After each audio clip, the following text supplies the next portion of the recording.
തീർത്തും സ്വാഗതാർഹമായ പരിപാടിയാണെന്ന് തോന്നുന്നു. കാര്യം എന്ന് പറഞ്ഞാൽ നമ്മുടെ ജവാന്മാരുടെ പ്രൊട്ടക്ഷനും കൂടെ നമ്മൾ നോക്കണം. നമ്മുടെ ബൗണ്ടറിയിലുള്ളവരുടെ കാര്യങ്ങളോട് നമ്മൾ കൺസിഡർ ചെയ്യണം. നല്ല കാര്യം തന്നെ, ഏറ്റവും വലിയൊരു നല്ല കാര്യം. അത് ഇന്ത്യക്ക് ഏറ്റവും നല്ലതാണ്. കാരണം ഇന്ത്യ പാകിസ്ഥാൻ ചെയ്യുന്ന പോലെയല്ലോ ഇന്ത്യ ചെയ്യുന്നത്.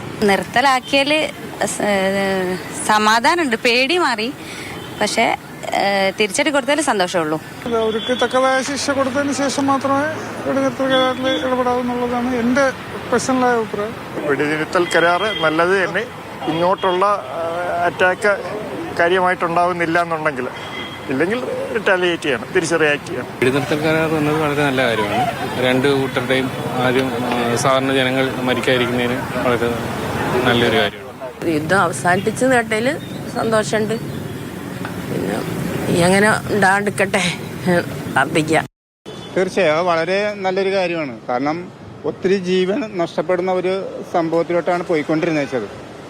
നമുക്കറിയാം, ഒരു യുദ്ധം ഉണ്ടായി കഴിഞ്ഞിട്ടുണ്ടെങ്കിൽ എന്തോരം ജീവനാണ്, സാധാരണക്കാരായിട്ടുള്ള മനുഷ്യരാണ് മരിച്ചുകൊണ്ടിരിക്കുന്നത്. അവരൊന്നും അറിയുന്നില്ല.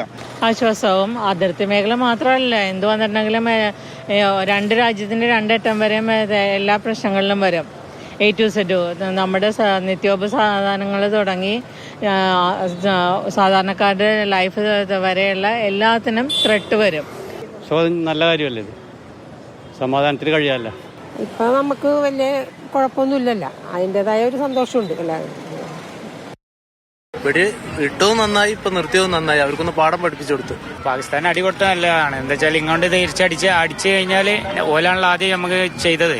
നമ്മൾ സാധാരണ ജനങ്ങളെ വെടിവെച്ച് വന്നതല്ലേ, അപ്പൊ തിരിച്ചു കൊടുത്തത് വളരെ നല്ല കാര്യമാണ്. ജനങ്ങളാണ് കൂടുതൽ കഷ്ടപ്പെടുക, അതുകൊണ്ട് നല്ല കാര്യമാണ്. നല്ല രീതിയിൽ പോയിരുന്നതാണ് നമ്മുടെ ഇന്ത്യ. അത് ചൊറിയാൻ വന്നിട്ടല്ലേ ഇത്ര മോശമാക്കി കളഞ്ഞത്. നിർത്തിയത് നന്നായി.